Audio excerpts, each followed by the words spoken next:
Queridos, queridas, sejam todos bem-vindos. Hoje, dia 26 de agosto de 2018, a 101ª edição do nosso Café Filosófico. São 8 anos de trabalho voluntário, em que arrecadamos alimentos de corpo e alma para instituições filantrópicas e para a construção de uma esfera pública, trazendo a universidade para fora da sala de aula e promovendo encontros que nos transformam e nos melhoram a cada momento. Não é menos que nossos convidados, a exemplo de hoje, a querida professora Célia, um exemplo desse trabalho pessoal e intelectual rumo a um mundo melhor. A professora Célia Silva é mestre em estudos literários pela UFG, doutora em literatura pela UNB e professora do CEPAI UFG. Não está no currículo formal, mas tem um bom coração, e isso conta muito. O tema de hoje: elogio à humildade, em Manuel Bandeira. Eu, de minha parte, Will Goya, sou filósofo clínico, trabalho há mais de 20 anos em consultório como terapeuta, e quero contribuir com vocês uma espécie de bom sofrimento que, entre os gregos, inaugura o pensamento filosófico, do grego pathos, uma emoção afetiva que nos impulsiona, que nos inquieta, que nos comove e nos obriga a uma inquietação por natureza. É um afeto e que nos leva a pensar sempre de novo e outra vez. O tema para nossa inquietação é o conceito e a definição de humildade. É um paradoxo. Se alguém se autodefine como humilde, comete uma aporia, uma questão sem resposta. Porque autodefinir-se como humilde pode ser encarado sem dificuldade como o título de um vaidoso a se exibir. E, ao mesmo tempo, não se referendar como humilde pode faltar com a verdade. Como, então, classificar alguém de humilde? Dado a terceiros e permitindo que o título seja outorgado, é também, talvez, financiar a vaidade nos círculos de amigos. Por isso, esta é uma virtude que é próxima à sua desvirtude. Afirmá-la em linguagem é quase que silenciá-la. Como entender o paradoxo?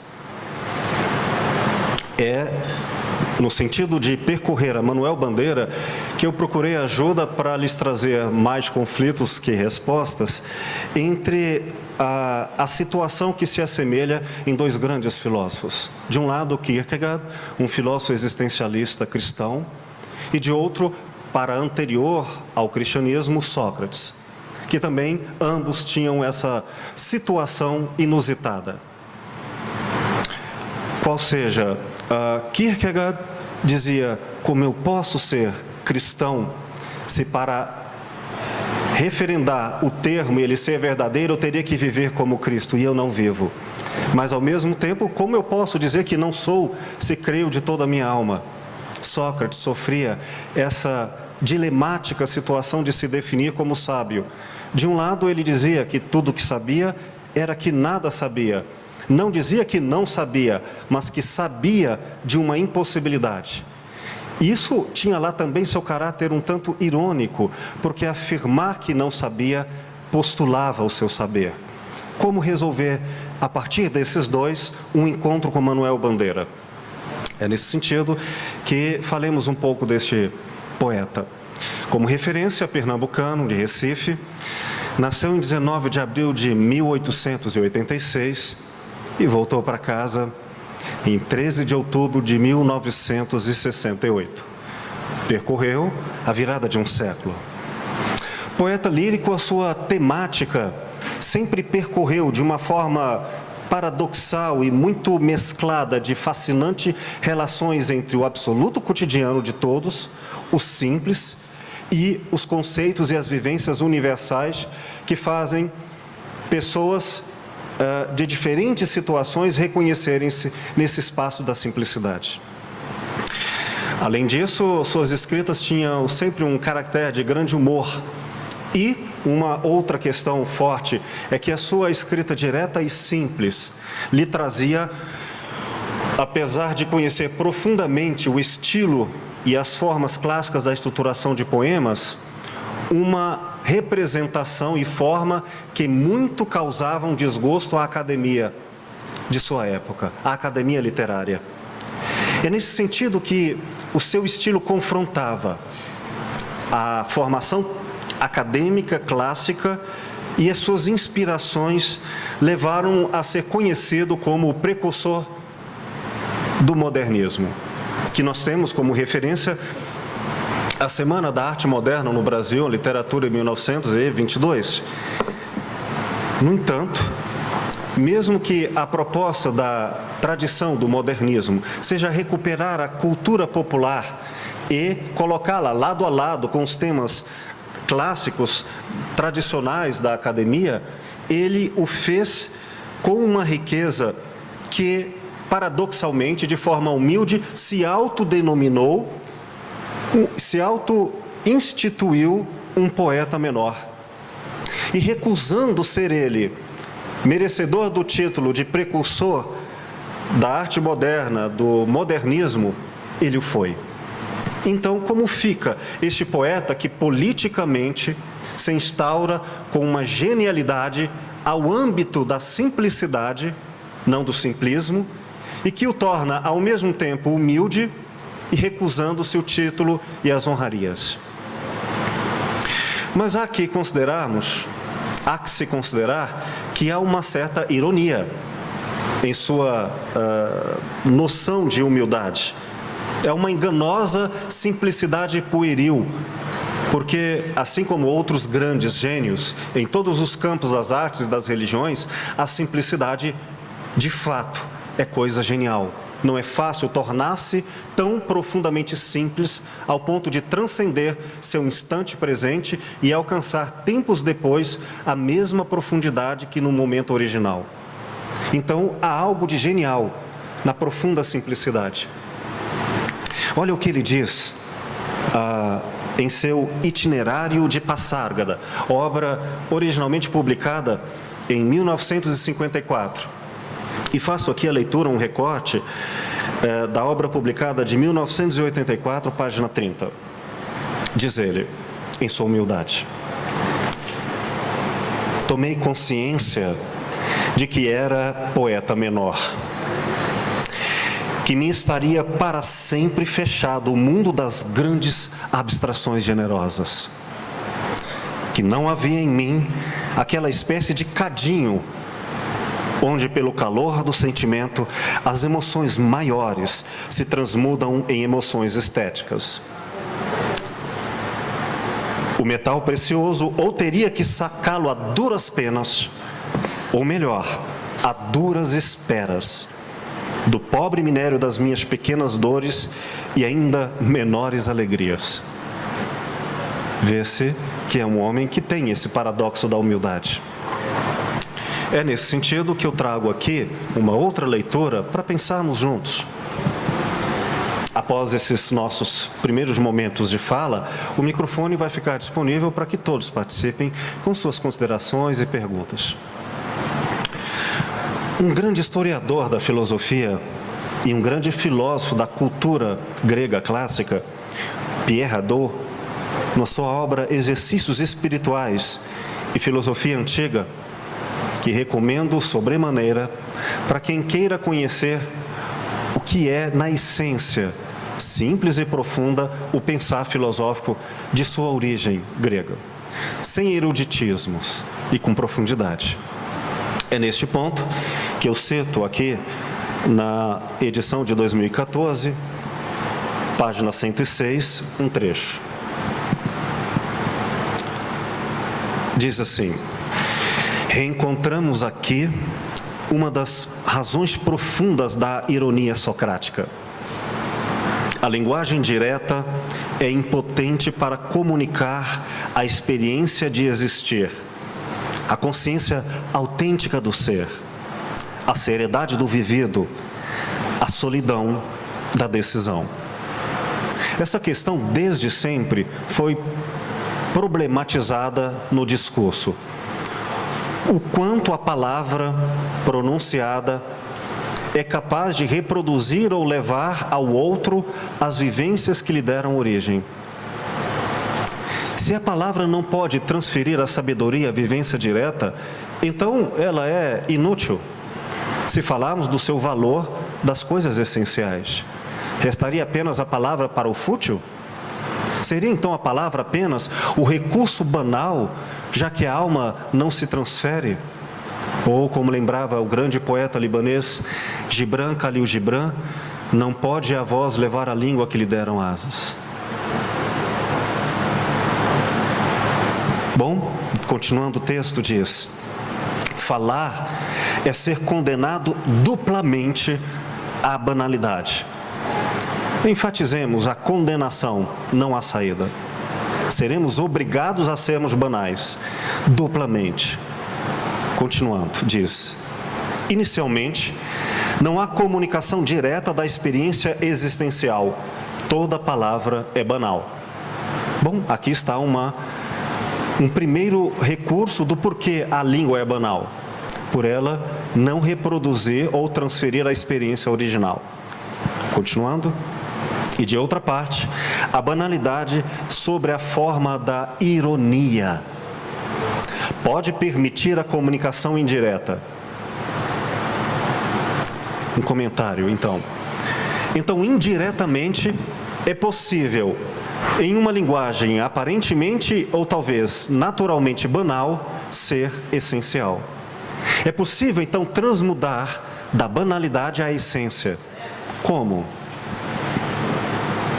Como diz Nietzsche, voltando a Pierre Hadot, aspas, citação de Nietzsche: creio sentir que Sócrates era profundo.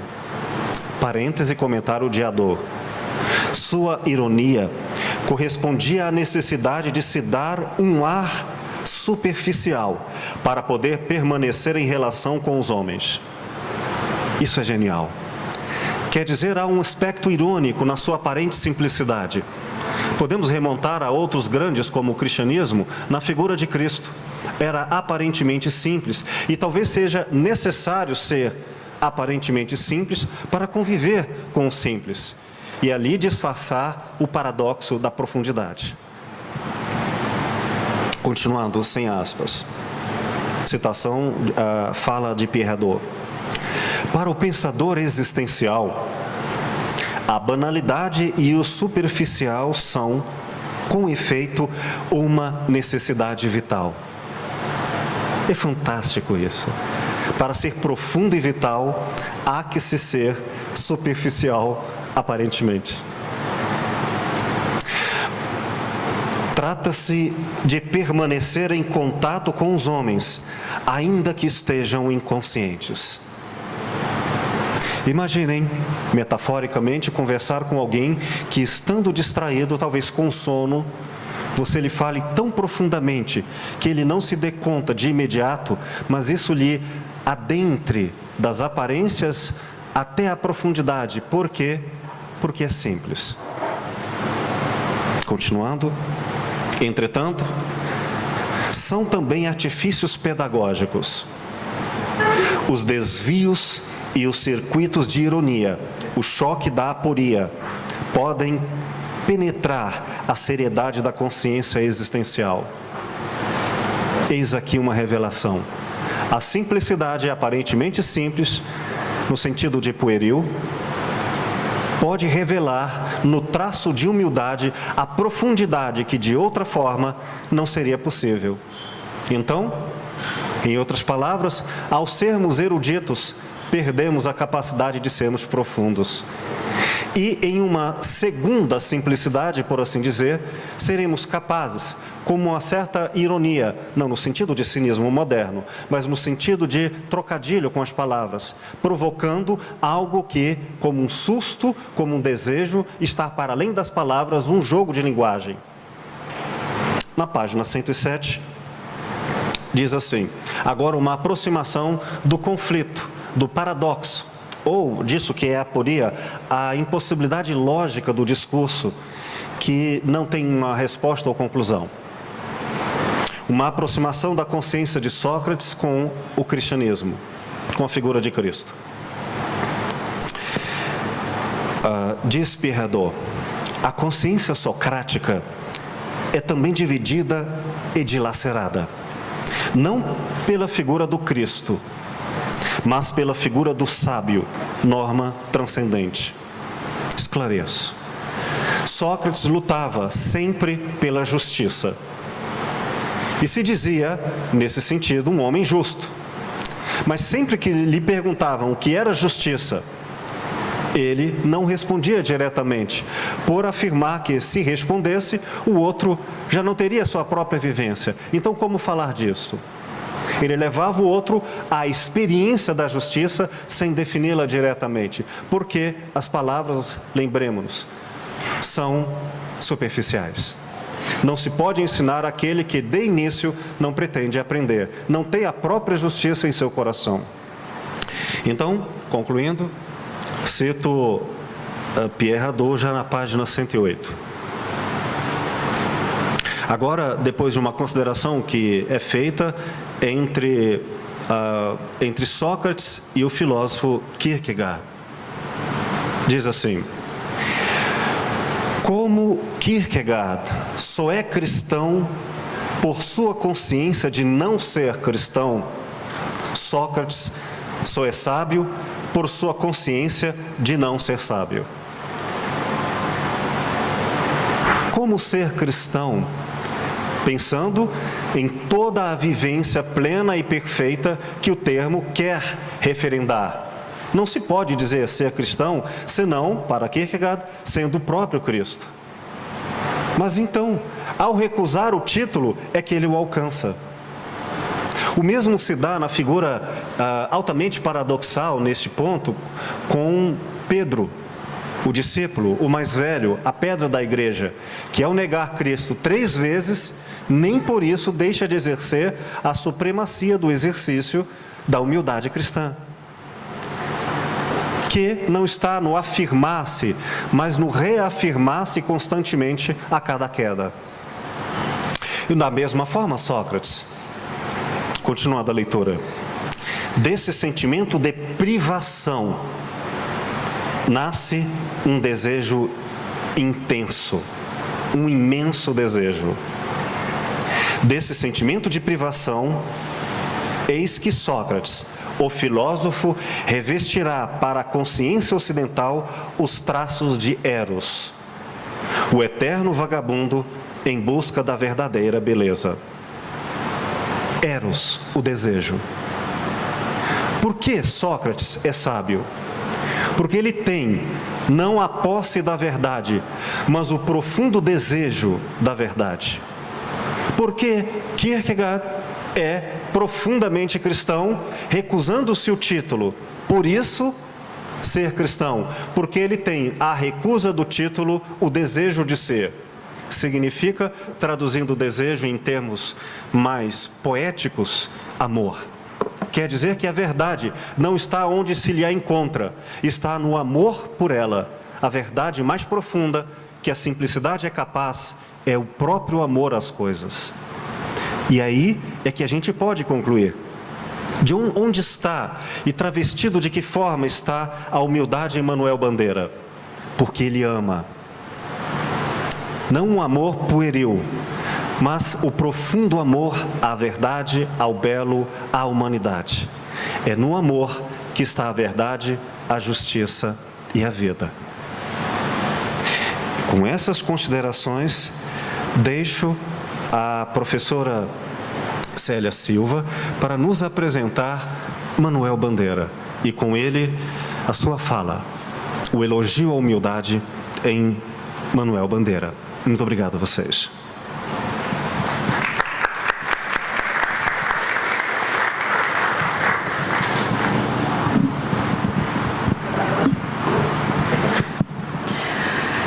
Boa noite. Na verdade, acho que ele já apresentou o Manuel Bandeira, né? Vou complementar. Agradeço a presença de todos, agradeço ao convite do Will e vou me remeter ao nosso primeiro encontro, a como se deu a gênese desse encontro aqui, para eu ir ao sentido de humildade. Por um acaso do destino, sei lá, o Will esteve na minha casa e eu moro em um condomínio, e é tudo aberto. E no dia em que ele esteve, eu estava no quintal, muito malmente vestida, né, como quem está com a mão nas plantas, então estava mexendo na terra mesmo, molhando as plantas. E eu vi e pensei, gente, eu não vou dessa forma falar com ele. Mas aí relutei e tal, fui lá e cumprimentei, e a gente lembrou de um outro encontro que tivemos aqui, e daí surgiu essa ideia de fazer esse café filosófico. Estou dizendo tudo isso porque o sentido etimológico da palavra humildade, humilde, vem de humus, que significa exatamente terra. A gente tinha pensado no Manuel Bandeira, mas não tínhamos pensado na humildade. Daí, quando ele me falou, então vamos falar do Manuel Bandeira, vamos pensar em um tema, e eu pensei nesse encontro, que foi exatamente essa ideia. A palavra humildade vem do latim humus, que significa terra, e o que significa pés na terra. Era usada na Roma Antiga para definir os trabalhadores do campo, né, que trabalhavam com os pés descalços, com os pés no chão. Então, a gênese do encontro, de certa forma, proporcionou o tema dessa fala, a humildade, elogio à humildade em Manuel Bandeira. E, de forma muito humilde, eu digo para vocês que eu não sou especialista no Manuel Bandeira, eu sou uma leitora sensível à poesia do Manuel Bandeira. Eu fiz mestrado, trabalhei com um poeta goiano, José Décio Filho, muito pouco conhecido, mais conhecido como irmão do Dom Tomás. Dom Tomás Balduino todo mundo conhece, né? O José Décio Filho não. E no doutorado eu trabalhei com Drummond. Então, eu humildemente me confesso não ser especialista em Manuel Bandeira, mas uma leitora de um poeta de quem eu gosto muito, muito. Talvez justamente por causa desse viés da humildade na poesia dele e da simplicidade na poesia dele. Quando eu falo de humildade no Manuel Bandeira, essa humildade não é vista exatamente, propriamente, como uma virtude, mas como uma atitude. E qual que seria a diferença entre uma coisa e outra? Nós vamos ver que ele consegue, na poesia dele, apresentar com conteúdos humanos extremamente profundos, como o Will já falou, o amor, a morte, que foi um tema muito recorrente na poesia dele, a vida também, né? Ele é um poeta que louva muito a vida, porque a morte o espreitou a vida inteira. Então ele consegue exprimir nesses temas extremamente profundos, né, do ponto de vista conteúdos humanos extremamente profundos, uma atitude humilde. E qual é a gênese dessa atitude humilde no Manuel Bandeira? Como é que tudo isso começou? É muito mais que um projeto estético, mas um projeto que tem a ver com a vida dele, como se constituiu a biografia dele, né? Ele esteve, sim, inserido num projeto de modernidade, num projeto de modernismo, mas, fundamentalmente, a vida dele determinou um pouco do que é a poesia dele. O Manuel Bandeira passou por uma trajetória, o Will já apresentou aqui, nasceu finalzinho do século XIX, mais especificamente 1886. Em 1904, ele descobriu uma tuberculose, mas não é uma tuberculose que se anuncia, né? Aquela que vem com a tosse recorrente, foi contundente, né? A doença chegou de uma vez. E numa época em que ele estava...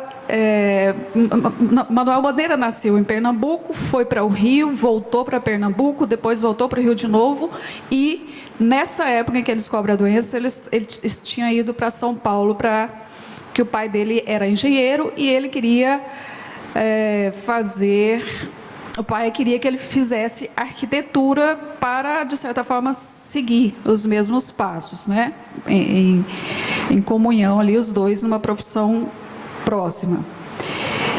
E, justamente no primeiro ano em que ele estava na escola politécnica, ele vem essa doença de forma muito, muito agressiva, e ele tem que abandonar tudo e vai em busca de inúmeros tratamentos. E ele diz, né, que não tinha o que fazer, era ficar deitado numa cama olhando para nada. Então ele começou a fazer pequenos versos. A irmã cuidava dele e aí fazia acrósticos para a irmã, para a mãe, que eram muito dedicadas a ele, e tudo muito, muito simples a princípio, né? E isso foi se intensificando até virar o poeta que é o Manuel Bandeira, que nós temos hoje, né? Então, a gênese dessa humildade tem a ver um pouco com essa situação, essa despretensão de ser poeta. Eu não tenho o que fazer, como fazer, então vou lia muito, e justamente, né, essas leituras, é claro, que deram essa densidade à poesia dele. Então é uma simplicidade, uma humildade. Dentro dessa atitude humilde, nós vamos encontrar essa profundidade que é, né, a poesia dele. Então, a leitura, esse ter que conviver com a possibilidade de morte, como se estivesse lá todo o tempo, doente, esperando que ela chegasse a qualquer momento, né? Tuberculose, no início do século XX, não era uma coisa simples de se encarar, né? De achar que fosse ser resolvida com tratamentos. Mas, enfim, buscou muitos tratamentos, passou por vários lugares, viajou muito, para fora até do país, e sempre com essa puxando, né, toda a poesia dele, nós vamos ver que ela está muito carregada desses lances da vida pessoal dele. E justamente por para vermos isso, né, eu vou contar aqui com a colaboração da Isadora Malveira, que vai apresentar alguns poemas que estão aí para nessa folha para vocês. E eu vou começar justamente com Contestamento, que é um poema, de certa forma, que apresenta o Manuel Bandeira, né? E um pouco dessa ironia que o Will falou, né? Essa atitude humilde do Manuel Bandeira está muito marcada pela ironia trágica, né? Fundamentalmente essa ironia trágica. Só um minutinho, querida. Se alguém aí não tiver o poema em mãos, é só levantar a mão que um colega nosso vai levar o poema até você, tá bom? Sim, por favor.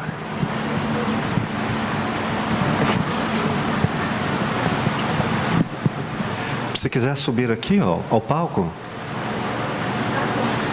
por favor.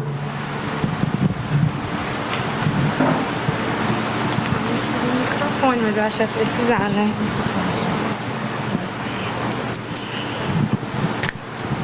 É o poema diz, né? Como a Célia falou. É o testamento? É o testamento, não é o giz. O que não tenho e desejo é que melhor me enriquece. Tive uns dinheiros, perdi-os. Tive amores, esqueci-os. Mas no maior desespero, rezei. Ganhei essa prece. Vi terras da minha terra, por outras terras andei. Mas o que ficou marcado no meu olhar fatigado foram as terras que inventei. Gosto muito de crianças. Não tive nenhum filho do meu. Um filho, não foi de jeito, mas trago dentro do peito meu filho que não nasceu. Criou-me desde o menino para arquiteto meu pai. Foi-se-me um dia a saúde. Fiz-me arquiteto? Não pude. Sou poeta menor, perdoai. Não faço versos de guerra. Não faço porque eu não sei. Mas um torpedo suicida darei de bom grado à vida na luta que eu não lutei.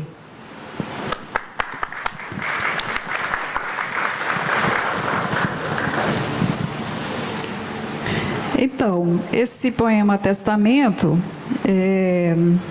vai reforçar, né, algumas coisas que eu já disse aqui. Tive uns amores, tive uns dinheiros perdidos, tive uns amores esquecidos. A vida, a humildade, a paixão e a morte são temas tão recorrentes que tem talvez um dos estudos mais extensos e densos sobre o Manuel Bandeira, justamente a tese de doutorado do Davi Rigutti Júnior, que transformou-se em livro com esse título, Humildade, Paixão e Morte, Manuel Bandeira. Quem quiser acessar, é um livro em que ele realmente disseca o Manuel Bandeira e esses três temas nele. O Manuel Bandeira, marcado pela doença, então tinha dois aspectos da vida dele, né, que quase que não tinha como não recorrer.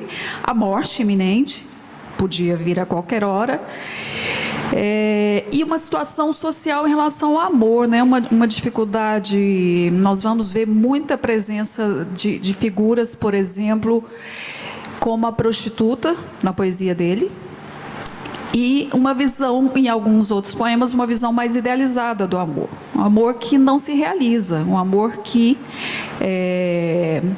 aí nós nos remetemos ao romantismo, de certa forma, né? Porque um amor que você cria no ideal, porque ele não tem como se concretizar. Mas a figura da prostituta e de outras figuras também mais humildes dialoga muito com o projeto estético da modernidade, que aí nós vamos ver desde Baudelaire, né, o Baudelaire vai apresentar, o Benjamin vai se referir ao Baudelaire, por exemplo, como alguém que chama o poeta, né, tira da rua, ele usa o termo catar da rua o lixo da sociedade e dar a elevação na poesia, né? De certa forma, o Bandeira, quando faz isso, né, com a figura da prostituta, né, de trazer para a poesia, trazer do mais humilde, cotidiano, a figura e elevá-la a uma condição do poético. Isso vai perpassar vários poetas da modernidade. Por outro lado, o Bandeira é um poeta moderno e modernista que dialoga muito bem com o romantismo também nesse aspecto que eu estou dizendo, de criar um espaço ideal, uma figura ideal de mulher, né, esse amor ideal, ou esse amor até mais num sentido mais amplo, né? Quem não conhece, Passárgada, que é o espaço do poeta, né, do Manuel Bandeira, em que tudo pode, né? O que não pode no real, pode em Passárgada. Vou-me embora para Passárgada, lá sou amigo do rei. Lá tem a mulher que quero, na cama que escolherei. Então, tudo em Passárgada é possível. Outro destaque que ele faz nesse poema Testamento, do filho, né? O Manuel Bandeira, de uma forma irônica, eu diria até, parece uma coisa projetada, né? Mas ele descobriu aos 18 anos a doença. Com 30 anos ele perdeu a mãe, com 32 ele perdeu a irmã, a única irmã que ele tinha. Com 34 ele perdeu o pai e com 36 ele perdeu o irmão. Eram 2 irmãos, né? A família eram 2 irmãos, pai e a mãe, e ele perdeu, de 2 em 2 anos foi perdendo todo mundo, né? E passou toda a vida esperando a morte. Ele foi morrer aos 82 anos, né? De velhice, né? Porque já estava realmente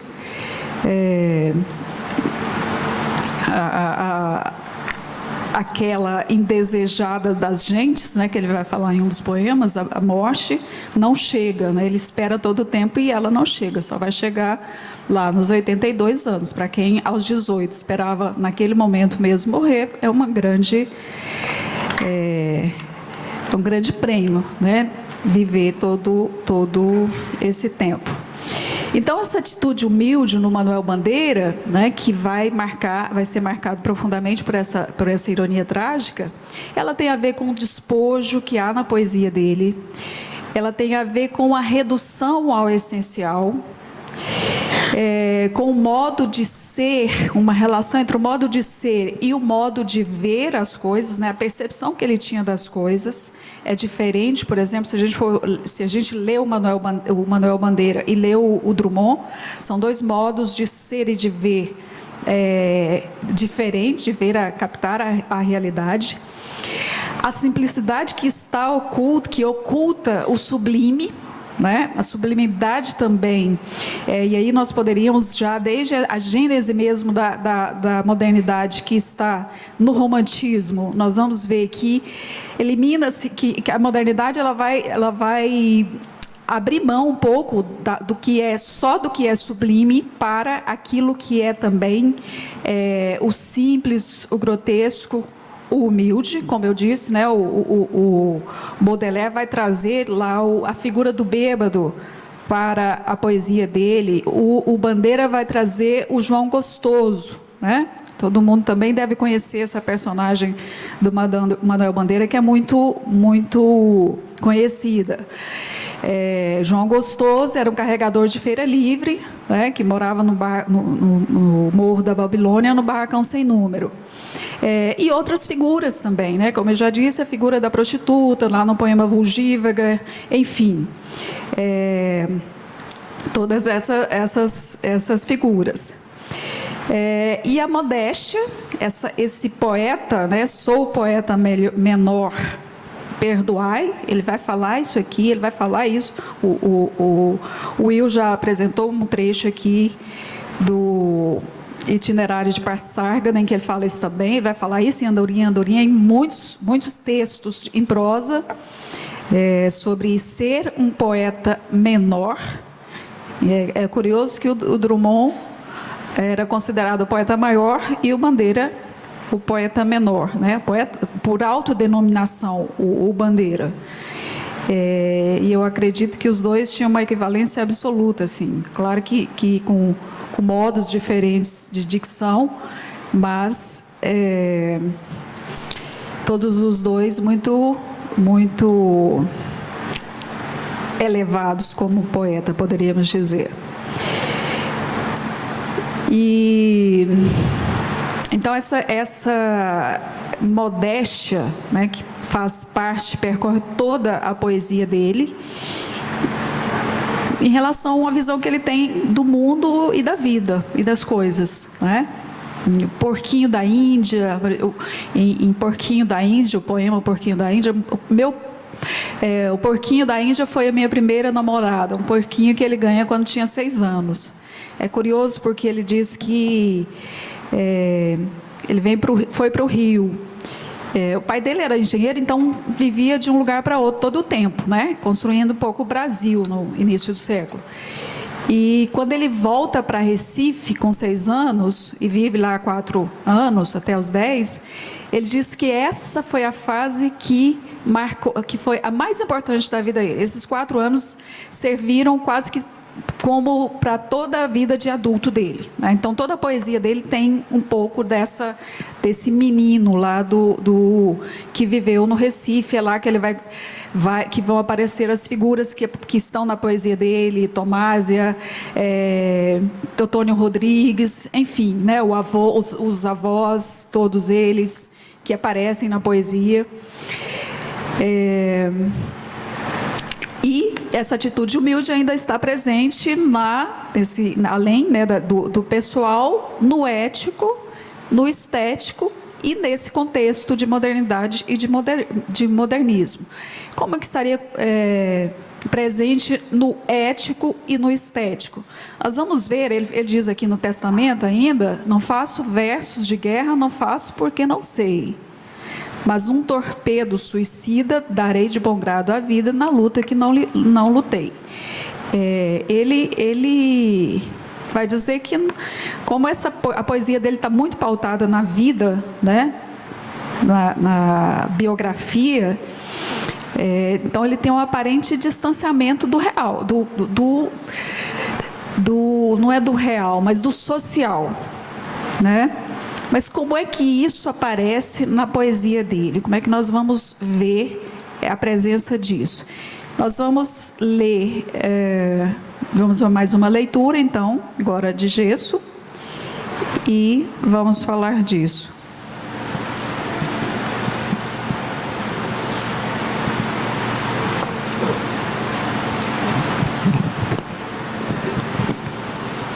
Esta minha estatuazinha de gesso, quando nova, o gesso muito branco, as linhas muito puras, mal sugeriam imagem de vida, embora a figura chorasse. Há muitos anos tenho-a comigo. O tempo envelheceu-a, carcomeu-a, manchou-a de pátina amarelo suja. Os meus olhos, de tanto a olharem, impregnaram-na da minha humanidade irônica de Tísico. Um dia, mão estúpida, inadvertidamente, derrubou-a e a partiu. Então ajoelhei com raiva, recolhi aqueles tristes fragmentos, recompus a figurinha que chorava. E o tempo, sobre as feridas, escureceu ainda mais o sujo mordente de pátina. Hoje, esse gessozinho comercial é tocante e vive, e me faz agora refletir que só é verdadeiramente vivo o que já sofreu.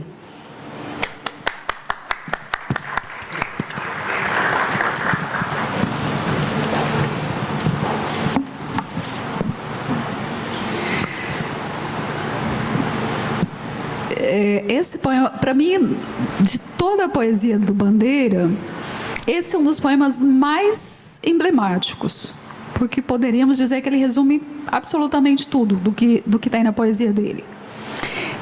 A propósito, eu assisti a uma palestra uma vez do professor Alcides Vilaça, que é um estudioso também do Manuel Bandeira, uspiano também, como Davi Rigucci, e toda a palestra, né, um grande deslocamento que ele fez de São Paulo até aqui, ele falou somente desse poema. Ele falou de todo Manuel Bandeira usando apenas esse poema. Mas vejam que no poema, a estatuazinha de gesso, quando nova, ela é só uma estátua, né? Mas, à medida que ela envelhece, né? Ela vai sendo manchou de pátina amarelo suja, e ela fica impregnada de humanidade, ele diz, de humanidade irônica de Tísico, como se a estatuazinha fosse uma espécie de, passasse a ser, à medida que ela envelhece, um alter ego dele, né? e até o momento em que ela cai e quebra, né? Ele não diz quem a derrubou e partiu, mas ajoelha com raiva, né? Recolhe os fragmentos, recompõe a figurinha que chorava, e o tempo sobre as feridas escurece ainda mais o sujo mordente da pátina. E esse gessozinho comercial começa a ter quase que uma imagem, ele passa a ter, de fato, a humanidade, né? É tocante e vive, e me fez agora refletir que só é verdadeiramente vivo o que já sofreu. A gênese da poesia do Bandeira está aqui, por exemplo, quando ele fala que só é verdadeiramente vivo o que já sofreu, ele próprio, né? Que passa essa vida toda sofrendo fisicamente, e a dor, uma dor psicológica, né, de ter que conviver com a possibilidade de morte. Isso do estilhaço, do fragmento, né? Ele nunca conseguiu manter, de fato, parar em algum lugar. Porque ele ia para Petrópolis, ia para a Suíça, foi até no Ceará, ele encontrou lá um clima melhor para ficar um tempo por causa do pulmão. Então, uma vida muito fragmentada do ponto de vista de espaço, uma vida muito fragmentada do ponto de vista estético, né? A estética da modernidade, ela é marcada pelo fragmento, pela fratura do eu, do poeta, com o mundo, né? O poeta, a ironia vem disso, né? Dessa fratura com o mundo. E o Manuel Bandeira é bastante marcado pela ironia, né? na poesia dele. Esse é um poema que tem um teor irônico forte. Mas vejam que também o diminutivo aqui na estatuazinha, o gessozinho, desloca o que é coisa para o que é humano, né? E aí esse fragmento e a recomposição desse fragmento traduz um pouco do que é propriamente o Manuel Bandeira e a sua poesia, né?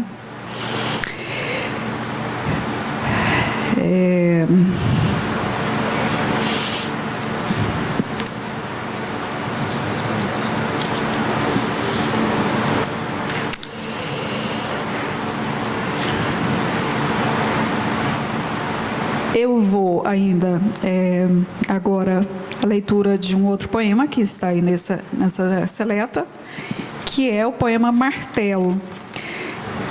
Eu vou retomar quando ele fala desses versos de guerra aqui. Por que ele não fez versos de guerra? As rodas rangem na curva dos trilhos, inexoravelmente.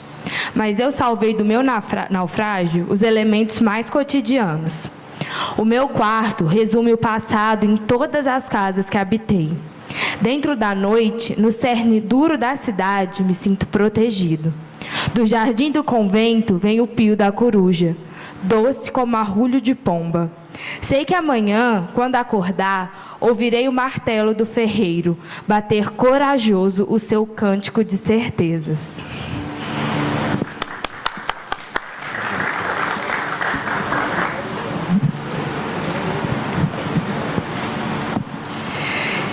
Então, o martelo aqui é uma imagem humilde e elevada, né? Um símbolo da vida pobre e resistente. Martelo batendo, né?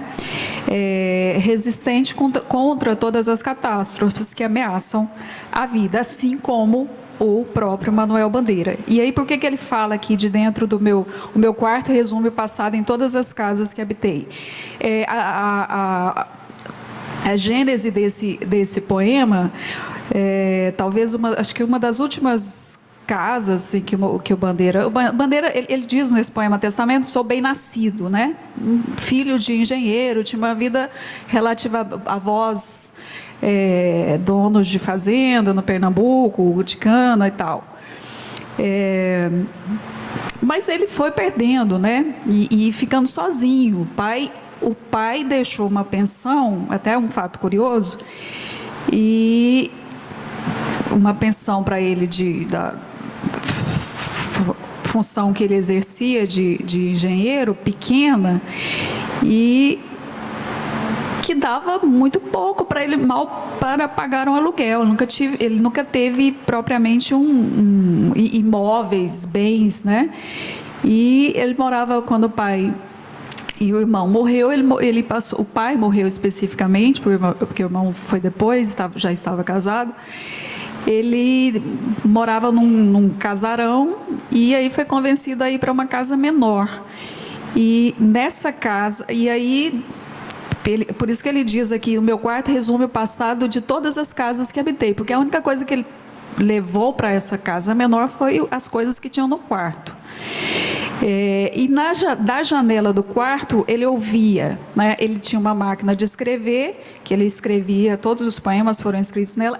O tic-tac da máquina coincidia com o barulho do martelo do ferreiro, embaixo, num beco que ficava abaixo da casa dele. Então, a gênese desse poema está nisso aqui. Mas qual que é a importância desse poema? É exatamente a figura do ferreiro, a figura do martelo e do ferreiro, né? Para dizer que, quando ele fala, não faço versos de guerra, não faço porque não sei, porque pelo fato de a poesia dele estar pautada muito no pessoal. Mas ele fez... disseta aqui, vejam que é partindo de um elemento pessoal, a casa, essa casa para onde ele mora, ele consegue perceber e conviver com o humilde, né? Ele vai na figura do ferreiro, ele não olha para o alto, ele olha para o baixo, ele olha para o beco, né? É lá que ele vai encontrar o motivo para um poema como esse aqui, para o martelo, né? O poema tirado de uma notícia de jornal, quem é o João Gostoso? Apesar, né, é até irônico, mas ele está no morro e desce e vai suicidar-se na Lagoa Rodrigo de Freitas, né? Irônico porque o humilde é o baixo, é o chão, né? Sublime é o alto. O João Gostoso sai do morro, do alto, e desce para a Lagoa Rodrigo de Freitas e morre afogado, né? Eu estou falando, achando que todo mundo conhece, né? É um poema muito conhecido, assim, até no ensino médio é um dos poemas mais emblemáticos que a gente lê, então eu estou partindo desse pressuposto. Mas então esse poema Martelo vai um pouco por aí, né? Vai trazer essa relação com o Manuel Bandeira, que tem sim um engajamento, mesmo partindo de questões da vida pessoal, né? Nós vamos ver lá a figura da prostituta, a figura do João Gostoso, a figura do ferreiro aqui, o homem catando lixo, né? Naquele poema O Bicho, também muito, muito conhecido, e como se fosse um bicho, né? O homem desumanizado. Então, esse não fazer versos de guerra tem a ver com essa relação é uma negação, mas é uma negação que não procede na poesia dele, né? Tá terminando? Sim.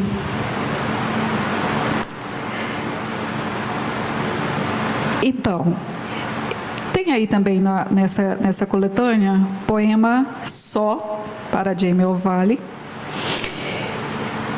em que é muito interessante, quem fizer um percurso pela poesia do Manuel Bandeira, eu acho para mim, uma marca assim que sempre tem mais ênfase, os últimos versos do poema. Você tem a impressão de uma completa despretensão, um poema que não vai ter nada além do mais banal cotidiano, e de repente ele termina de forma alta, né? Absolutamente sublime, você fica meio sem chão assim quando você lê, né? Que é o caso desse poema aqui, do poema Sol para Jamie Vale.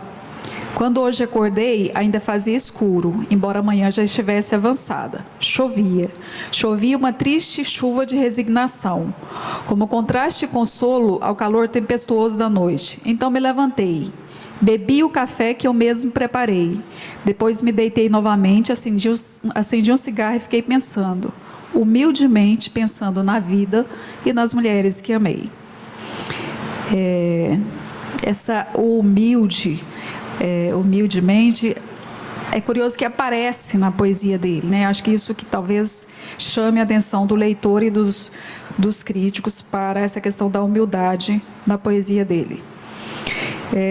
Então, destaca aqui nesse poema essa despretensão, né? De um sujeito sozinho, pensando na vida e nas mulheres que amou. Mulheres essas que ele não gostava nenhuma. O Bandeira foi considerado um dos poetas que mais dava entrevista, que mais aparecia, e não gostava de falar sobre a vida amorosa, em hipótese alguma. E depois Irene também, um poema em que a Irene parece ser quase que um alter ego também dele, né? Ele imagina a Irene entrando no céu, pedindo licença para São Pedro, e São Pedro diz: entra, Irene, você não precisa pedir licença. A Irene é preta, é boa e está sempre de bom humor.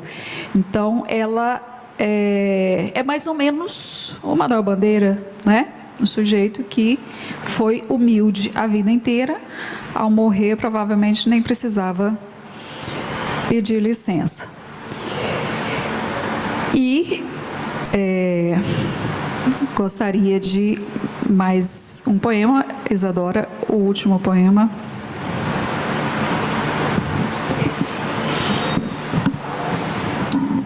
O último poema.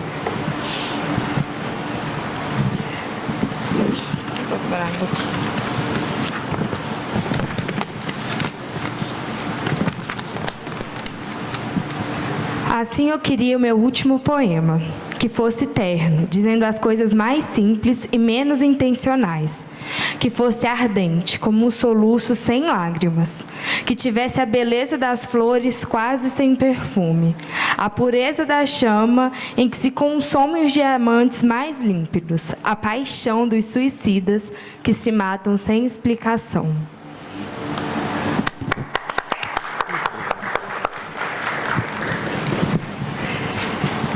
Como é o último poema, eu não vou nem comentar, né? Um poema que eu considero muito bonito. Mas o último poema não vai ser o último da minha fala.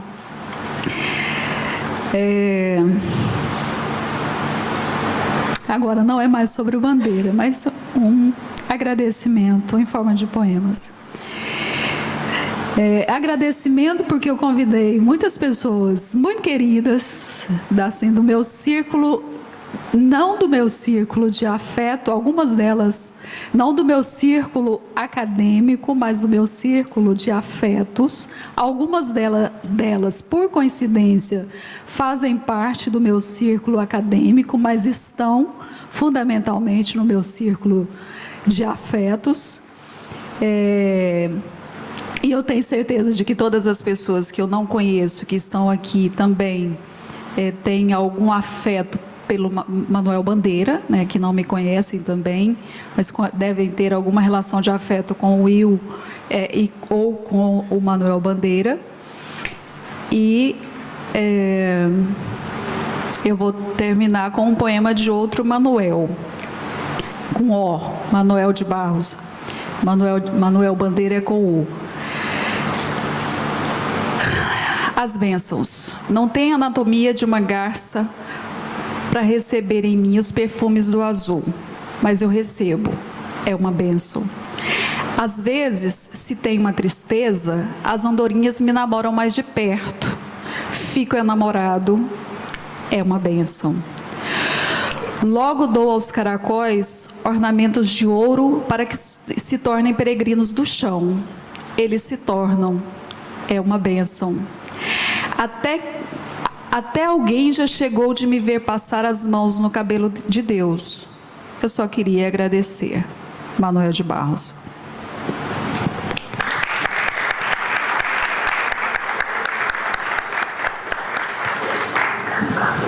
Uau, muito obrigado, querida.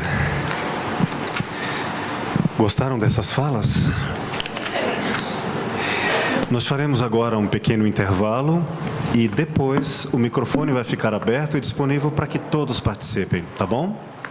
Até mais.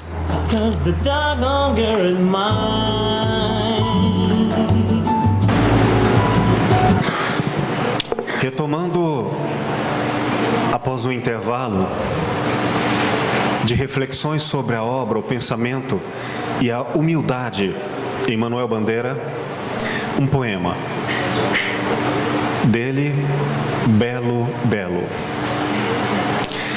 Belo, belo, belo. Tenho tudo quanto quero. Tenho fogo de constelações extintas há milênios. E o risco brevíssimo, que foi, passou, de tantas estrelas cadentes. A aurora apaga-se, e eu guardo a mais puras lágrimas de aurora.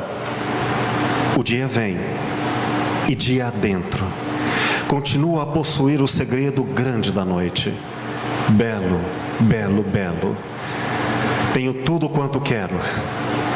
Não quero o êxtase, nem os tormentos. Não quero o que a terra só dá com trabalho. As dádivas dos anjos são inaproveitáveis. Os anjos não compreendem os homens. Não quero amar. Não quero ser amado. Não quero combater. Não quero ser soldado. Quero a delícia de poder sentir as coisas mais simples.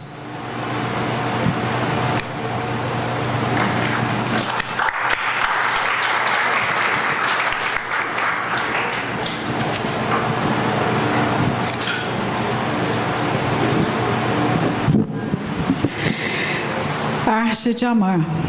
Se queres sentir a felicidade de amar, esquece a tua alma. A alma é que estraga o amor. Só em Deus ele pode encontrar satisfação, não noutra alma. Só em Deus ou fora do mundo. As almas são incomunicáveis. Deixa o teu corpo entender-se com outro corpo, porque os corpos se entendem, mas as almas não.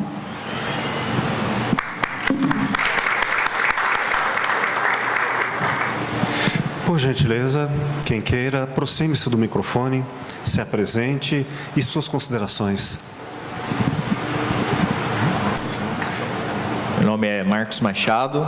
Como, perdão? Marcos Machado, meu nome. Marcos Machado. Isso. Gostaria primeiramente de parabenizar pela brilhante exposição.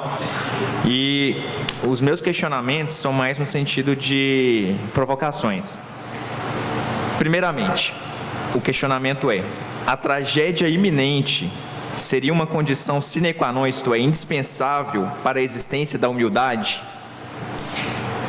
Segundo, seria a obra de Manuel Bandeira um exemplo de ativismo minimalista? E por último, do ponto de vista filosófico, Manuel Bandeira poderia ser considerado como um existencialista pessimista?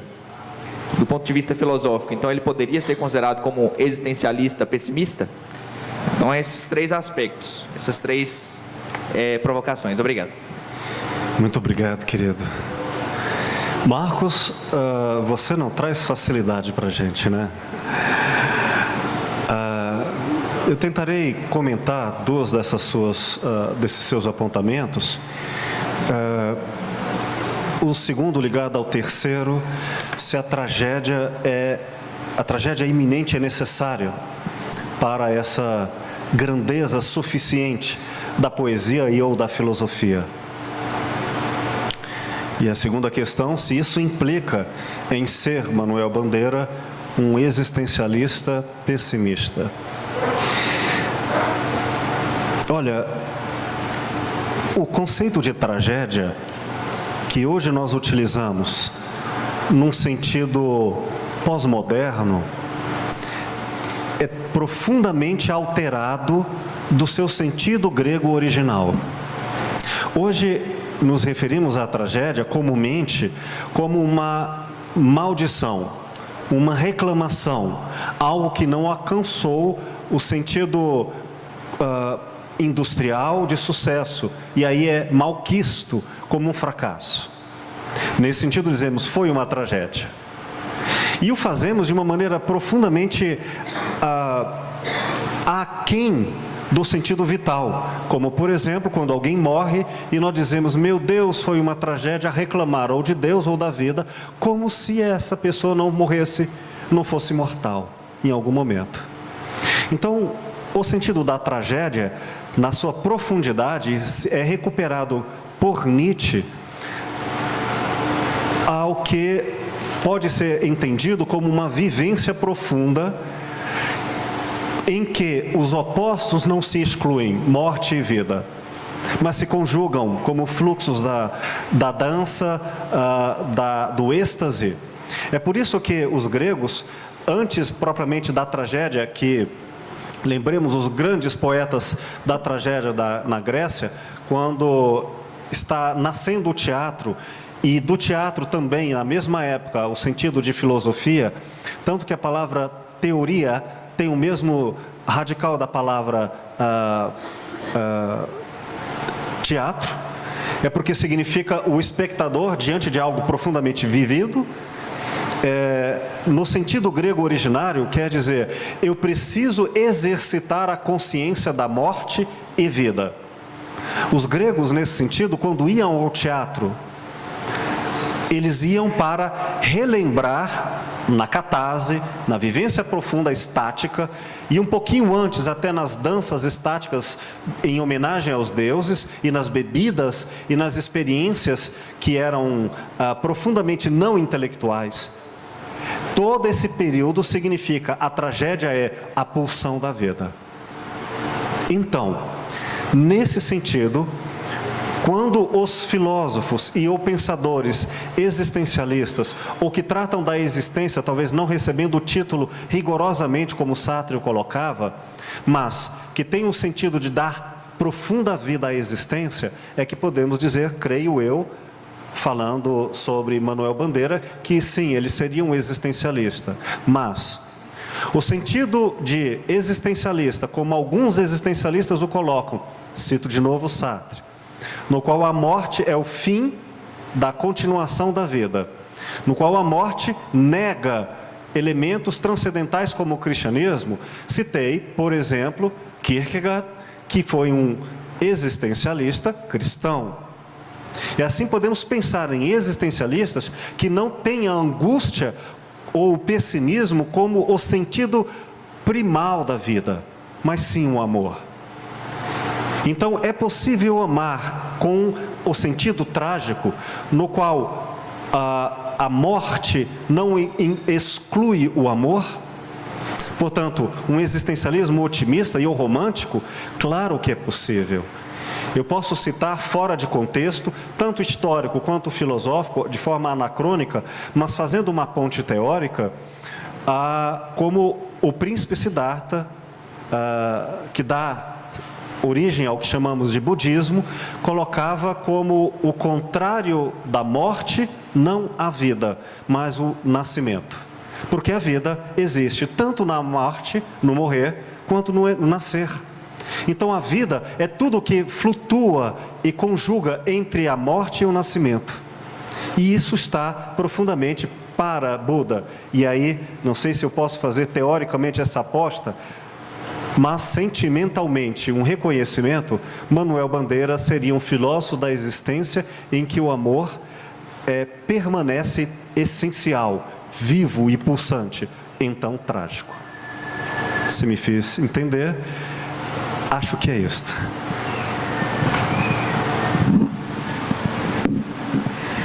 Bom, a parte da filosofia eu vou deixar com o Will. E vou para o mais cotidiano da poesia.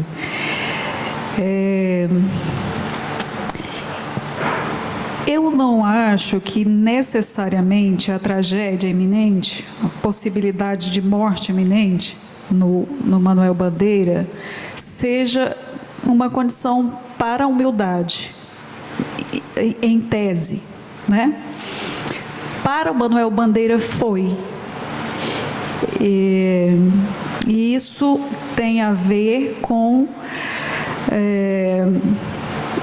o modo de se constituir como poeta, né? Aí eu iria à tragédia, conceito grego da tragédia, para pensar um pouco na catarse, né? De certa forma, o que fez com que um poeta, com que uma pessoa que, tendo uma doença quase que fatal, né, na época dele, vivesse tanto tempo, superasse essa doença, né, e de uma forma assim alta, né? Eu acho que tem a ver um pouco com os vislumbramentos, ou alumbramentos, né, para usar um termo dele, em relação à poesia. Eu acho que o horizonte que se via diante do Manuel Bandeira era tão somente a poesia, né? A relação que ele estabelece com vários outros escritores e poetas, como leitor e como homem, como constituído, né, socialmente, e as relações do Manuel Bandeira foi muito bem relacionado no Rio de Janeiro, e depois isso vem para ele na forma de trabalho, né? Ele faz um concurso, ele começa a trabalhar como professor, ele é nomeado pelo Gustavo Capanema para um cargo, e então a vida começa a ter um sentido para ele, né? Mas fundamentalmente a atitude humilde, para mim, ela vem da poesia mesmo, de ver todas essas coisas que estão ao redor dele, por esse viés, né, do belo aqui. Eu quero poder perceber e sentir as coisas mais simples da vida. Apesar de tudo isso, né, eu quero isso, poder constituir, perceber as coisas mais simples. Então, eu acho que em tese não, né? Mas no caso dele foi uma condição para a humildade. Será que o Bandeira, pergunta que se faz a partir da sua, será que o Bandeira, se não tivesse essa tragédia iminente, essa condição de vida, ele não seria humilde? Não sei, né? Eu acho que os poetas, de uma forma geral, eu li o Manuel de Barros, né? Se você acompanha o Manuel de Barros, a trajetória, projeto estético do Manuel de Barros, você vai ver isso também, a humildade todo o tempo, né? Na poesia dele, não como Bandeira, de uma forma diferente, né? Mas está lá presente também. O Drummond, de uma forma diferente, né? Eu não consigo ver a mesma humildade do Bandeira no Drummond. Drummond vai dizer em um dos poemas dele, dos primeiros poemas dele, meu coração é maior que o mundo. Isso não é nada humilde, né? Depois ele vem em outro poema, um poema mais engajado, numa obra mais engajada, não. Aí ele diz, não. Em outro poema, não. Quase que dialogando com esse anterior. Não, meu coração não é maior que o mundo, é muito menor. Essa modéstia, é isso que o Bandeira faz todo o tempo, repete todo o tempo aqui, sou um poeta menor, é uma despretensão mesmo como poeta. O Drummond tem também, mas eu disse que eu trabalhei com o Drummond, né? Mas eu defendo até que é aquela coisa do negar para afirmar. Eu não sou assim, mas ao negar você afirma, pela ironia. Né? O Bandeira não, ele se considerava mesmo, a ironia dele está em outra forma de se expressar, mas ele se considerava mesmo um poeta menor. Então, parece que está constituído na personalidade poética e na personalidade humana mesmo dele, né? de homem, essa constituição da humildade. Sobre a segunda pergunta, eu acho que eu não peguei bem, mas você falou de ativista, se ele seria um ativista minimalista, foi isso? O Adorno tem um texto em que ele diz que a resistência está, às vezes, você se alhear completamente da realidade ou de uma função, de um encargo social, né, do engajamento social, o alheamento em si já é uma forma de resistência. Então, eu vejo Bandeira por aí, né? A condição moderna, ela vai colocar para o poeta um pouco disso que o Adorno vai colocar, que o Adorno aponta, né? Quando você não tem que levantar uma bandeira, né, de ativismo social, de engajamento social, mas se você, quando eu falo dessa fratura com a realidade, né, essa fratura com o mundo fragmentado, por exemplo, esse não aceitar, quando você se recolhe para o alinhamento, ou para as coisas, para Passárgada, né, eu escolho Passárgada, eu quero Passárgada. Ao afirmar Passárgada, que é um lugar que não existe, completamente ideal, você já está resistindo ao que tem posto, né, a essa realidade social. Então, e aí eu entendi que o minimalista seria pelo viés do pessoal, né? Por meio, e sim, né? Ele vai eu falo do ferreiro, do martelo, à medida que uma experiência cotidiana, o fato de me levantar todos os dias e ouvir, ou eu estou aqui no meu quarto batendo a minha máquina e ouço outro barulho, né, que confronta aqui com a minha máquina, o barulho do martelo. Olha que coisa paradoxal, né? Eu estou aqui fazendo poesia e está o outro lá trabalhando com o martelo. Então também é uma forma de resistência, uma forma de engajamento, né? E ele vejo que essa questão esse poema, né, Arte de Amar, por exemplo, a possibilidade do amor e morte, veja aí, amor somente os corpos, né? A morte para ele também era isso. Tem um poema, Momento num Café, que ele está sentado, passando um enterro, e aí ele fica pensando naquele corpo. Então, somente é o corpo que vai para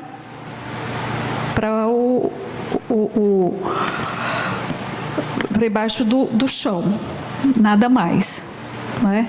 Ele era cético. A família dele era bem religiosa, bem cristã, católica cristã, e todo o tempo ele ironiza muito essa condição, né, de que era um católico, mas era aquele católico que não fazia nada, a não ser as rezas, né? Ele recobra isso na poesia dele em alguns momentos. Poema Profundamente, por exemplo, né? Tem a festa de São João e tal, então nas festas populares e tal, mas um católico cético, não praticava, ele mesmo fala isso.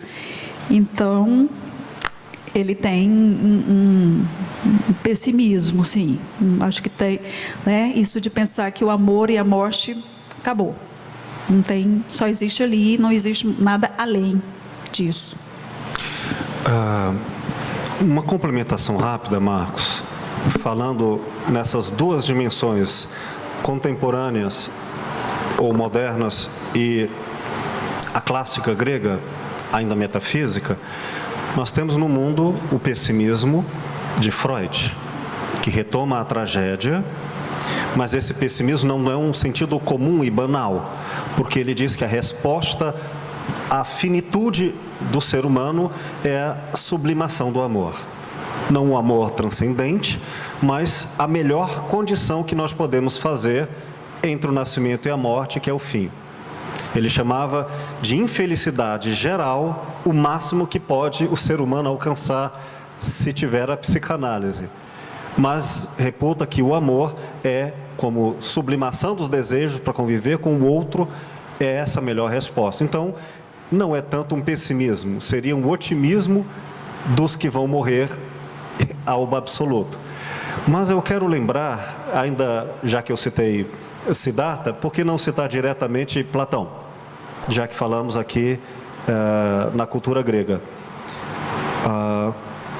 Daqui uns dias eu vou postar no YouTube uma conferência que eu dei lendo e comentando o Fédon de Platão, quando ele narra seus últimos momentos antes de beber a cicuta e morrer. E ali nós temos um outro sentido da morte. E Platão, como os demais, ficam desesperados, tristes com a morte de Sócrates, mas Sócrates diz: fiquem calmos, qual é o problema? Não há novidade nenhuma, já sabíamos que este momento é curto da vida, então por que o medo? Então observem que ele não precisava de um ato próximo ao morrer para suscitar a vida no sentido da tragédia como ato de guerra. Não, ele apenas precisava da consciência da finitude para a transcendência. Então não é o iminente, é o profundo. Querido, por favor.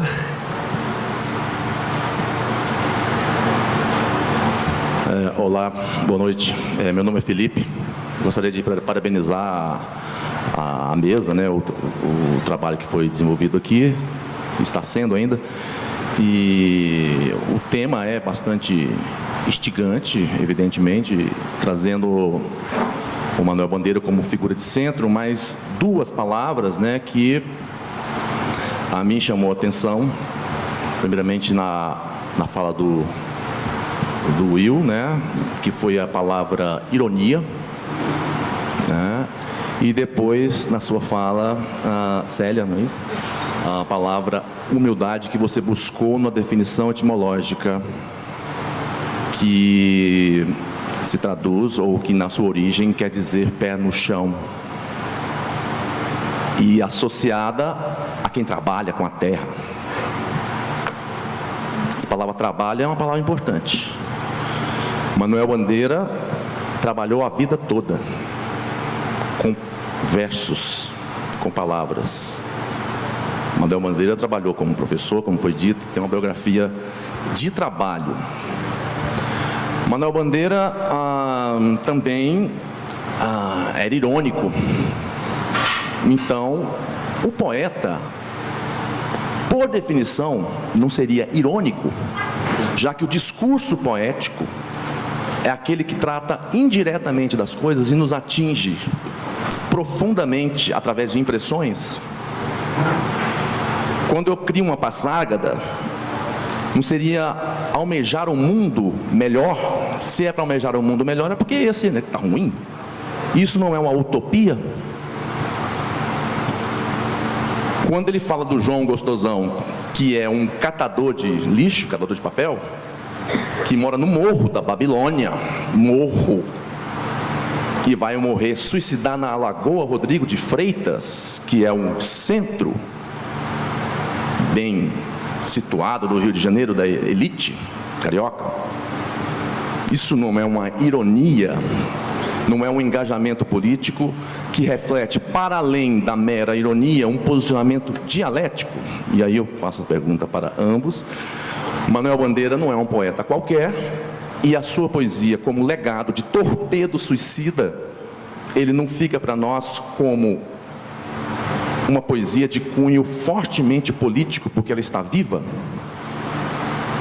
Manuel Bandeira, como um bardo, sempre esteve presente no cotidiano, porque é moderno.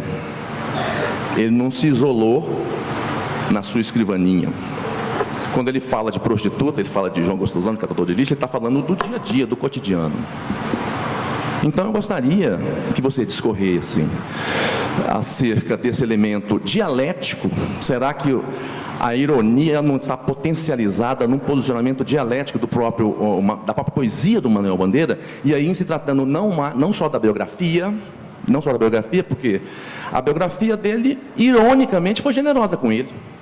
Porque um cara, para morrer com 82 anos, com tuberculose a vida toda, a vida foi bastante generosa. Há um tempo, em 68, morrer com 82 anos é um caco. Hoje não, né? Hoje. Mas, enfim, a vida, ironicamente, acabou sendo generosa com ele. E o legado, o trabalho ficou. E, finalmente, posto isto, será que ele não seria um lírico por excelência na modernidade?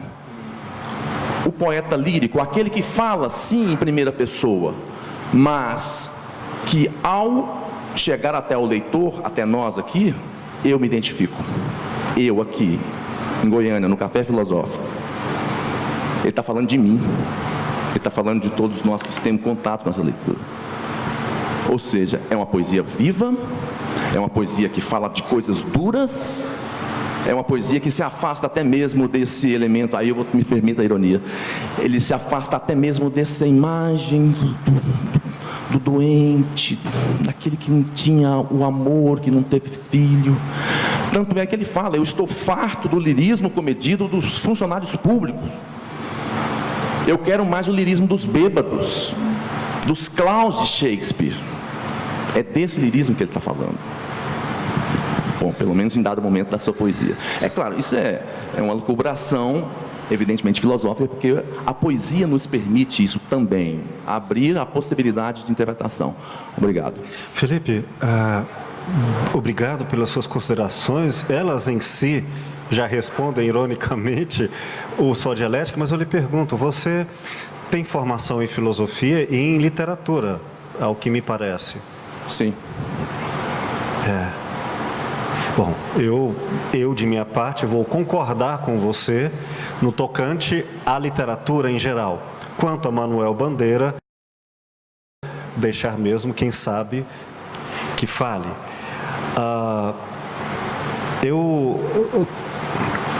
Paul Ricoeur, na sua obra Metáfora Viva, ele tenta recuperar esse sentido original que estamos aqui tentando falar da arte, que não cabe na palavra, e a filosofia tem que dizer a tal verdade em busca de uma organização dessa verdade costumeiramente pela lógica e subvertida pela poesia.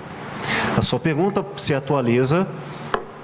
É possível pensar com qual fosse pelo rigor da lógica, com a mesma profundidade, porém, pelo viés da poesia?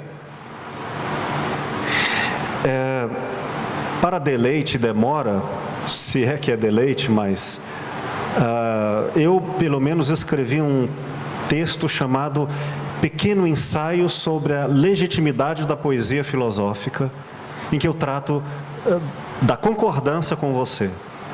Isso pertence ao meu livro Fazer Café, Amor e Filosofia. Neste pequeno ensaio, que é a segunda parte desse livro, eu digo aqui na página 232,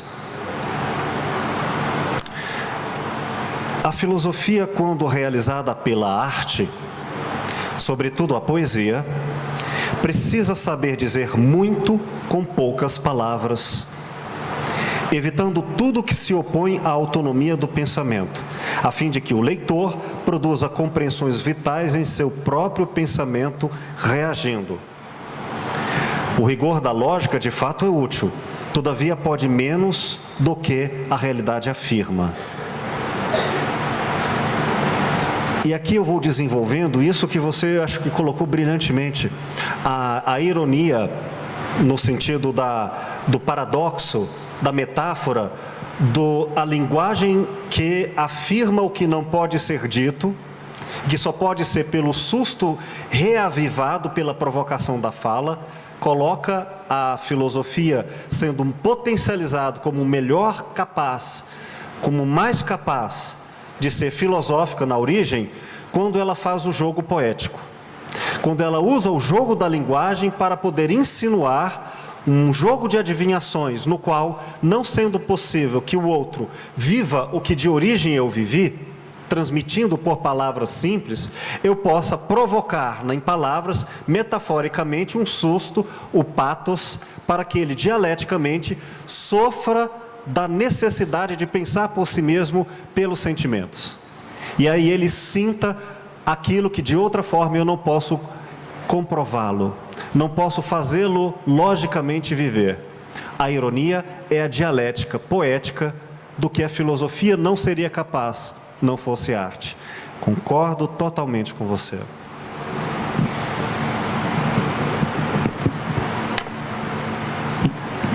Sério, aí a poesia, ela vai além das palavras.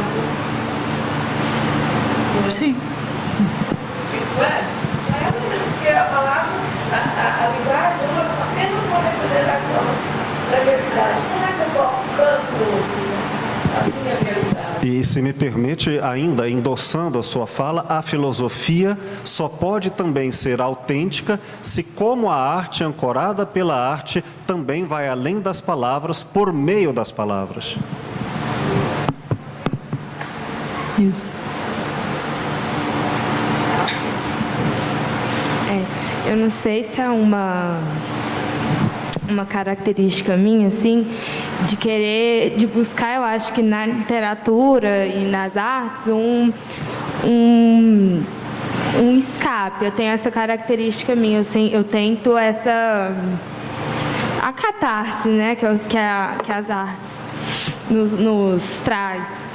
E a minha visão do poema do Martelo, quando ele fala que ele vai ouvir na manhã, o bateu corajoso, cântico de certeza, me veio assim como uma provocação, porque existe o que é concreto, que ele coloca como certeza, que é esse martelo que está ali batendo, aquilo é concreto, enquanto ele está lá fazendo poesia, que não é nada concreto. Então, esse verso que você fala no final, né, que os últimos versos dele são muito marcantes.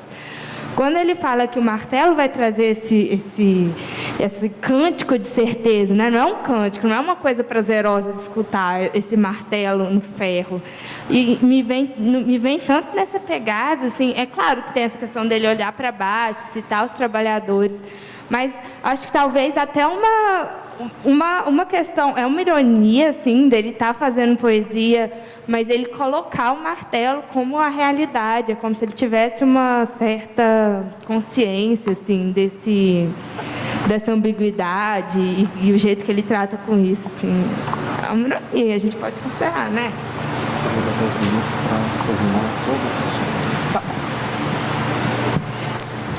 Então, de certa forma, quando a Isadora fala sobre o cântico das certezas do ferreiro, né, o papel do martelo como o cântico das certezas, já coloca essa dialética que o Felipe apontou, né? O cântico do martelo opõe-se ao cântico do poeta, o cântico da máquina de escrever, que é o do poeta. Poeta e ferreiro estão juntos, são próximos, mas ao mesmo tempo são diferentes. O ferreiro, o cântico é de certeza, do poeta não, até principalmente um poeta que a vida é incerteza para ele todo o tempo, né? Então, essa dialética que o Felipe fala, ela aparece todo o tempo na poesia do Manuel Bandeira, né? Morte, vida, é muito curioso, mas quando eu comecei a ler o Manuel Bandeira, ainda no ensino médio e depois na graduação, um pouco com um olhar um pouco diferente, eu ia para o Manuel Bandeira à procura de uma poesia falando sobre morte, né? Afirmando a morte. Embora é tão dialético, né? Porque embora ele fale sobre a morte todo o tempo, o que ele faz, na verdade, é uma louvação à vida. A poesia do Bandeira é uma louvação à vida. Procurem um poema chamado Preparação para a Morte. É um poema de louvação à vida. E essa dialética vai se acirrar, talvez, justamente nessa questão do pessoal e do social. Que aí começa por Passárgada. Passárgada é uma utopia? É uma utopia. É o espaço da utopia. É o lugar que não existe. E se opõe justamente ao escrever sobre vou-me embora para Passárgada, é porque aqui não está bom. Nesse espaço não está bom.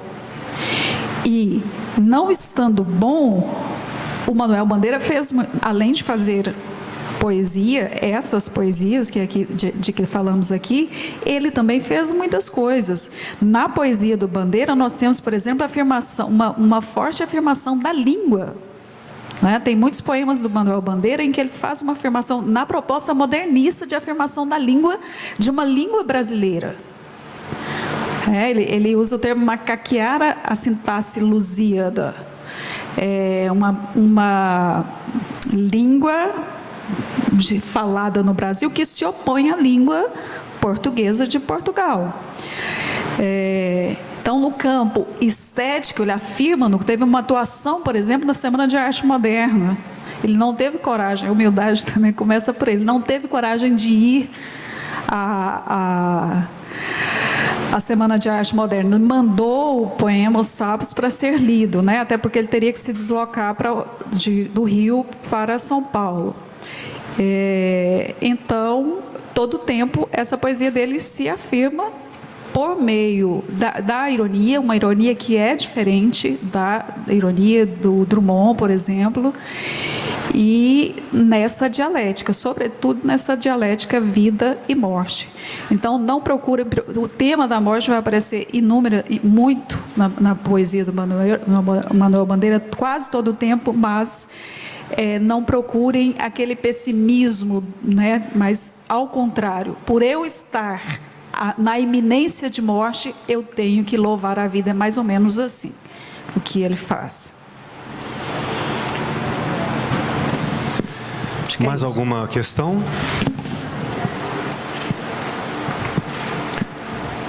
Sim. Uma última, então, questão para nós brindarmos este nosso café. Minha pergunta é para a Célia diretamente. Queria saber se... Seu nome, querida, perdão? Débora, Débora, isso. sim. O Lira dos 50 anos tem uma relação direta com a Lira dos 20 anos, do Álvares de Azevedo, uma vez que o Álvares falava da busca pela morte e o Manuel Bandeira pensando na morte como uma possível certeza na vida dele, né? Ou não tem nada a ver? Sim, tem uma intertextualidade aí. O Manuel Bandeira dialogou muito bem com os românticos, né? Essa ironia que se faz presente no Álvares de Azevedo, né? O Álvares de Azevedo já se antecipa um pouco na modernidade, né? Até no modernismo um pouco. E, sem dúvida, dialoga muito. O Bandeira dialogou muito bem com os românticos. Mas de uma forma na proposta meio romântica. paradoxa, né? Porque ele já tinha uma certa certeza e o Álvares buscava isso, ou não?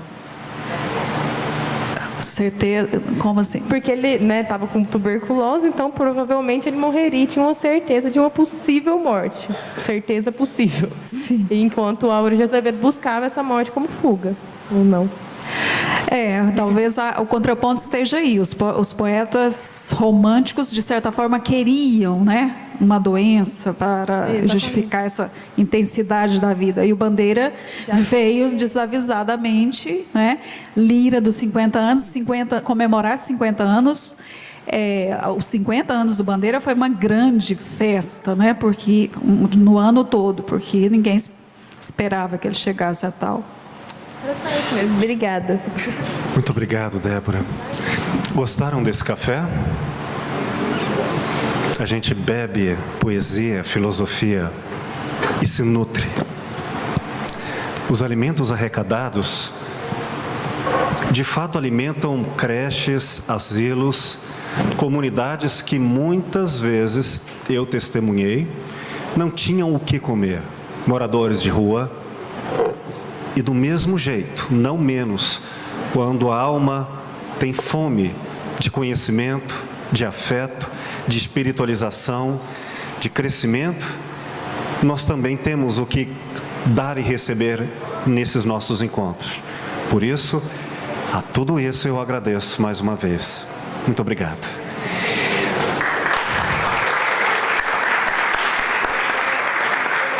Querida professora Célia Silva, 101º Café Filosófico, dia 26 de agosto, elogio à humildade em Manuel Bandeira. Suas palavras não finais, mas apenas em conclusão deste momento, para que a gente possa se encontrar depois.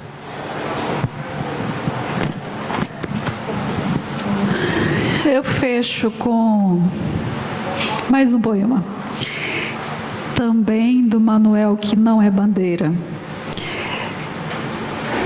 A poesia está guardada nas palavras, é tudo que eu sei. Meu fado é o de não saber quase tudo. Sobre o nada, eu tenho profundidades.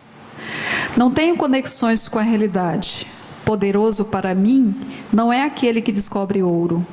Para mim, poderoso é aquele que descobre as insignificâncias do mundo e as nossas. Por essa pequena sentença, me elogiaram de imbecil. Fiquei emocionado e chorei. Sou fraco para elogios. Manuel de Barros. Eu também. Talvez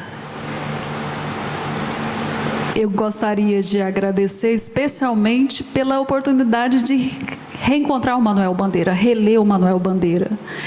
Não, nada mais que isso. Humildemente. Obrigada.